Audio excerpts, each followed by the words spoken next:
50 ఒక 50 గజాల undivided share. ఇది మనకు మెయిన్ ఎంట్రన్స్ హాల్ అనమాట. ఎంట్రన్స్ హాల్లోనే మొత్తం సీలింగ్ కూడా అయిపోయింది. ప్రొఫైల్ లైట్స్ ఒకటే పెట్టాలి సీలింగ్కి.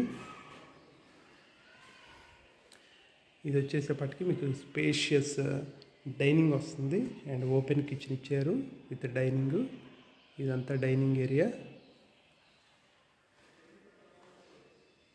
అండ్ టైల్ వచ్చేసేపటికి మనకి వెట్రిఫైడ్ టైల్ వచ్చింది. అది కూడా 2/6 వెట్రిఫైడ్ టైల్ వచ్చింది. చాలా పెద్ద టైల్ వచ్చింది అనమాట. 2/4 వెట్రిఫైడ్ టైల్ వచ్చింది. ఇదంతా open kitchen and separate puja room వచ్చింది కిచెన్ పక్కన. కిచెన్ కూడా చాలా బ్యూటిఫుల్గా వచ్చింది. కిచెన్ మోడ్యులర్ కిచెన్ ఇది. ఇదంతా కిచెన్ అండి. ఇదంతా మోడ్యులర్ కిచెను. అండ్ వెంటిలేషన్ పరంగా చూసుకున్నా కూడా చాలా ఎక్సలెంట్గా ఉంది. అండ్ 100% వాస్తు కన్స్ట్రక్షన్ చేసిన 3 బెడ్రూమ్ ఫ్లాట్స్ అనమాట. రెండు అయితే